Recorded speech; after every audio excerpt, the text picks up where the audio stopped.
Now, the Mobile World Congress has kicked off in Barcelona with 2,200 tech companies descending on the city. This year, phone makers are rushing to fill a gap in the market left by Samsung, which is still licking its wounds from a costly recall of its flagship Note 7. Now, China's Huawei has taken the wraps off a new model. Other challengers, Xiaomi, Vivo, Oppo and Gionee, are in hot pursuit, while BlackBerry and Nokia have announced models exploiting their retro appeal. Oppo, Vivo and Xiaomi are now the fourth, fifth and sixth biggest smartphone makers in the world. And of course, Sony is at number 16 and HTC in 20th place. I expect to see some of the trends which are happening in the mobile world again. We're seeing what's happening in the 5G, in the cloud era, in the mobile, the tablets, the smartphones, anything to do with the internet, anything to do with devices. I guess you'll usually see what's happening. You get a sense of the ecosystem, you can see where the carriers are going with their offerings and where the mobile manufacturers are going as well. I absolutely think Samsung are going to have a huge impact on the market. I think it's going to be the biggest launch they've ever done. I think it's going to be an extremely impressive device, and I think it must be a very daunting prospect to all of the competitors in this Android market, where competing there is really, really tough, and that's before you even start going head-to-head. Well, let's get more on this year's event. Dan Williams now joins us in Barcelona. Dan, welcome to the show. Now, it certainly looks like this year was a mix of the old and the new. We saw players like Nokia and BlackBerry venturing back into the mobile phone market. What did the older players have to offer?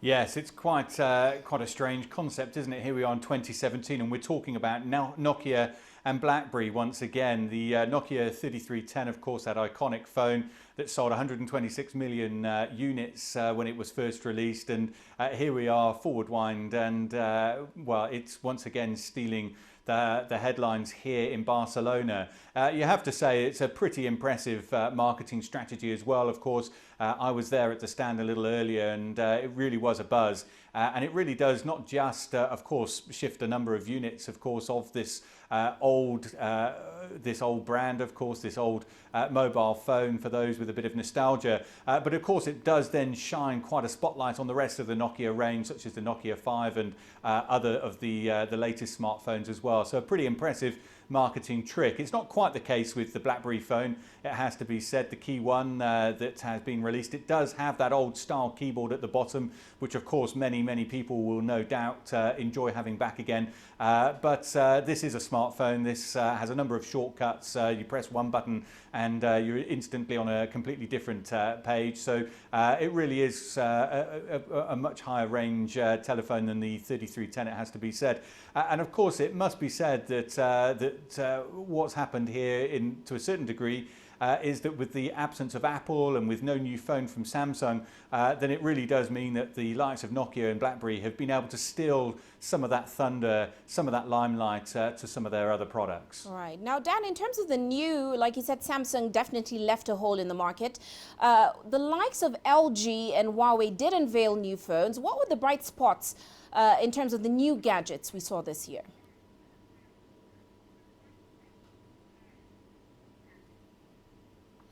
Yeah, there's a range here. As you say, there's more than 2,000 exhibitors in all. And you have to say that Huawei's launch that they made on Sunday, where more than 1,500 delegates queued in order to be part of that, to see this new smartphone, of course, given the fact that the company has managed to wrestle so much market share away from the likes of Samsung and Apple, they'll be looking to do even more with this P10 that has a Leica lens as well. So they say it delivers very high quality pictures and video, and they'll be hoping, as I say, to still march yet further on the likes of Apple and Samsung. It's similar with LG. Their G6 has a fantastic display, one that they say offers cinematic type viewings, according to the company.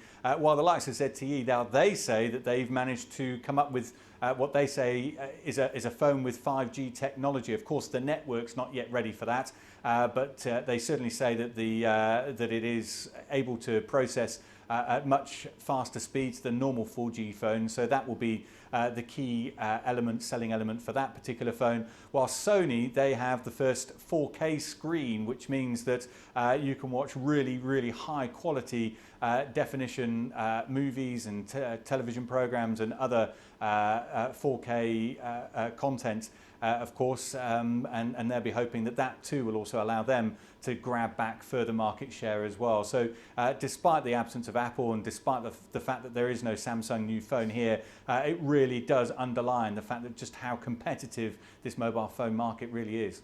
Now, Dan, the theme at this year's event was the next element. So definitely with 5G still years away, are there any new gadgets that you saw represented the evolution of the smartphone?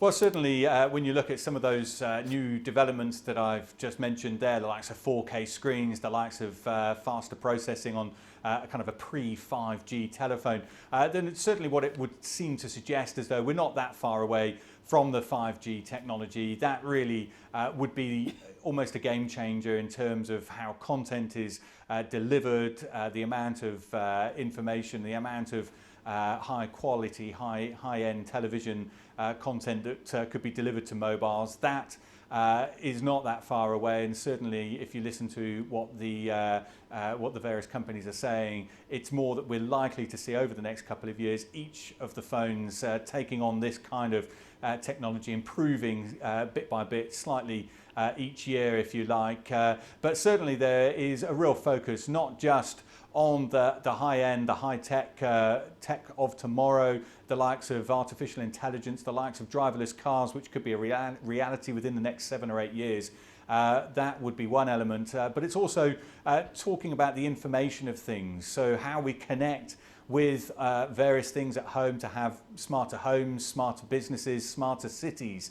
That really is also another way of how your mobile device will make a major impact in your life, controlling everything from cooking, cleaning, etc., through eventually to driving you to work as well. So it's an incredible, I have to say, a mind-boggling amount of exhibitors that are here in Barcelona as they deliver what could be a futuristic world almost within the next couple of years or so.